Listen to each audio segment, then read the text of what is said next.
political connotation to protest in this country, except you want to deceive us. Hello everyone, welcome once again to Think Tank TV. Now, a lot has been happening in Nigeria regarding the upcoming protest that is about to hold on the 1st of August. As different state and non-state actors have given their reactions about it, the likes of the Department of State Services, the armed forces, the traditional rulers, and different people have given their thoughts. But I'd like us to take a look at some of the striking words of Dr. Ruben Abati and Rufai Useni, who has given their thoughts about the upcoming protest. Do you want to drop your thoughts in the comment section? Let's get to know what you think about the reactions of the Arise News crew, and we shall continually be here to serve you. Take a look. Well, good morning to you viewers. Let's begin what's trending. The hashtag End Bad Governance in Nigeria continues to gain momentum as the proposed hunger protest latest for August 1st draws near. President Bola Tinubu on Thursday met with traditional rulers from across the country, led by the Sultan of Sokoto, Mohammed Abubakar III, and the Oni of Ife, Ojeh at the State House in Abuja to discuss the current state of affairs in the country. The Oni said that traditional rulers are not in support of any violent protests and expressed fears that the planned protest may be hijacked by people that have ulterior motives. Let them put a face to it and don't let it be hijacked by people that has ulterior motive. That is our stand. We condemn such acts fully. We traditional rulers are not engaged in people, especially the youth, coming out to start looting, to start breaking down law and order. We are parents, we are traditional rulers, we are closer to them. We are going to go back home and continue to engage them. Well, earlier in the day, the president had said that he took part in the protest against the military regime in the country, but that the protest was not violent, adding that he has worked hard to uphold Nigeria's 25 years of unbroken democracy. Tinubu made the comment when he received a letter of credence from the new United States ambassador to Nigeria, Richard Milley. Well, I don't have that video, but let me read his statement there. He wrote, during the military era, we made our voices heard against dictatorship, and I was part of the group that engaged in peaceful protests without resorting to the destruction of property. Inasmuch as we believe that demonstrations are part of democracy, we will never encourage any protests that lead to the destruction of lives and property. Well, Dr. Abati, this is what we have been talking about peaceful protests, and that's what, you can hear the government saying that it has to be peaceful if there's going to be protests. The protest should not result to anarchy. But, well, in the meantime, the Department of State Services, in a statement on Thursday, said that it has identified those behind the planned nationwide protest, adding that they found it to be politically motivated. Their tweet reads in part, DSS counsels against planned protest in Nigeria. While the Department of State Services, DSS, has followed the discourse on planned protests in parts of the country in the coming weeks by persons and groups yet to identify themselves in the public as leaders of the plot. While peaceful protest is a democratic right of citizens, the service has confirmed a sinister plan by some elements to infiltrate the protest and use it to cause chaos and extreme violence in the land. It has also identified the reasons behind the protest to be political.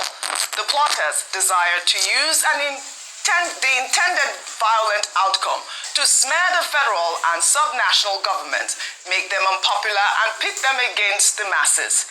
The long-term objective is to achieve a regime change, especially at the center.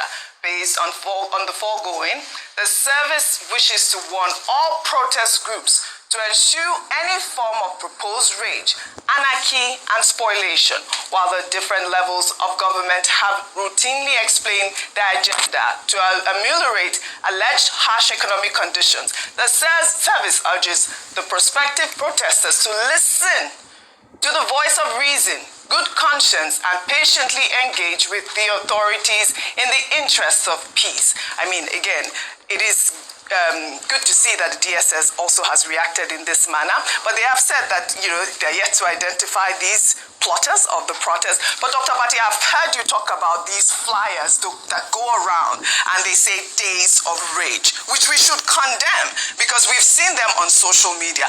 The protest should be peaceful. I don't know how many times I would say this. The idea of protest is our constitutional right. But I'll say to you again that I have seen these flyers, and one of the flyers I saw was on a former presidential candidate here in Nigeria, Omoyele Sowore. And but let me take one of the tweets that he had put out at one point. He wrote, question, who are the organizers of the End Bad Governance in Nigeria? Days of Rage Revolt in Nigeria.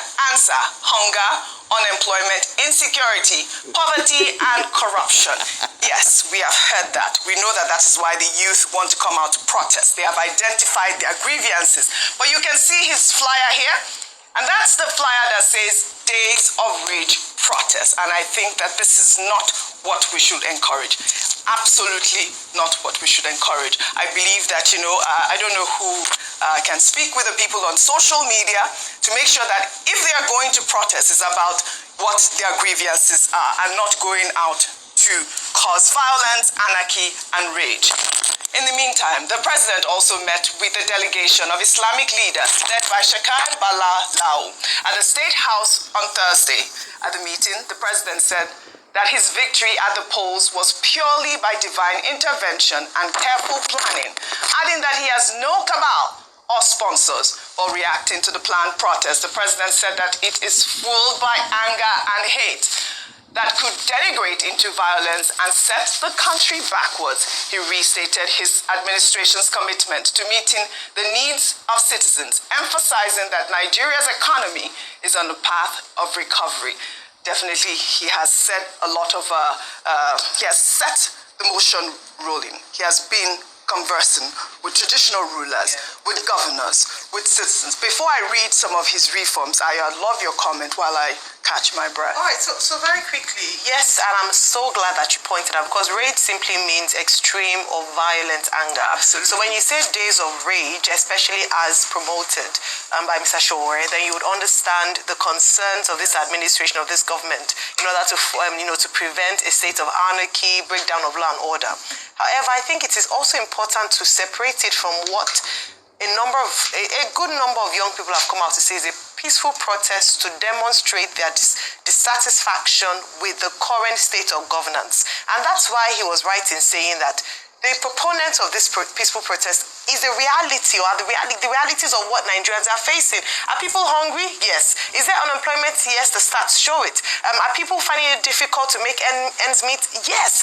And then what we've consistently said side by side in terms of against violent protests is that let the president come and speak to the people. Let him highlight some of the things that he has done and what he will do. And for the traditional rulers who have gone, I hope that the traditional rulers use the opportunity as fathers of different communities to state the grievances of their people to the president, not just a shake hand meeting, but an opportunity to really advocate for the people that they govern, that they rule over in their different communities. I think that was a great opportunity for that, and we must have more traditional rulers and spiritual rulers come out to speak up about the situation of things. You talked about the president highlighting some of the things that he has done. Let me highlight the statement that he made when he met with the traditional rulers there. He said, "We are reworking the social welfare scheme to reach the ward level, which is the closest to our people. We will ensure that we re-establish connection with the wards again so that we can give allowances to the poor and the vulnerable. The student loans will pay for school fees. There will be monetary support for the education of our children. Consumer credit will support citizens in buying cars and houses, and they can repay them gradually. We have increased the minimum wage by more than 100%. The sponsors of the protest do not love our country. They have no love for the nations. They do not understand citizenship. They have alternative passports. They are in different parts of the world, holding meetings virtually. We do not want to turn Nigeria into Sudan. We are talking about hunger, not burials. We have to be careful. We should be careful with premature politics, politics of hate and anger. The internet has made it possible to hold meetings in artificial settings. They hold meetings and sponsor anger. Wow. You wanted to say something? Yeah, I want to say a lot. Number one, please, nobody supports violent protest. Yeah. I condemn totally any attempt of violent protest. But also, I also condemn any attempt to stop people from hearing their voice, to speak their mind. I think it was Voltaire that said very prominently, I might disagree with you totally, but I will never stop you the chance for speaking your mind. The truth is, let's not deceive ourselves. If they say protests have political slant, one of their APC governors, Govt Rufai recently came out to say that in 2012, the reason why they protested was because of politics. There's always been political connotation to protest in this country, except we want to deceive ourselves. Dr. Abati seated here. The economic indicators were very good under Jonathan, better than this. The protest was because of politics. I am not for politics, but the greater problem is the hunger. Right. Which he has not addressed, which we are saying he should address. He said he giving student loan. In a country where people can hardly get jobs, you are giving student loan. Do you know the debts that will come out of the student loan? I've always been for even in America, that you have a better economy. Do you know how many times Joe Biden has said they should clear student loan debts? He said they are going to give people money to buy cars and homes. You will cure more debts. Do you know how much debts cash apps have destroyed Nigerian people? All right. Microfinance banks. What do you propose? What I propose is make the economy better. How do you make the economy better? Invest in small businesses. Yes. Then you must do something about petrol prices and the rising inflation. The rising inflation is also caused by over 100 trillion in money in circulation. When they basically wanted to solve that problem, didn't some governors supporting President Tinubu then went to the Supreme Court and said no, we did not resign policy? Till today, and they should tell us, is it paying subsidy or not?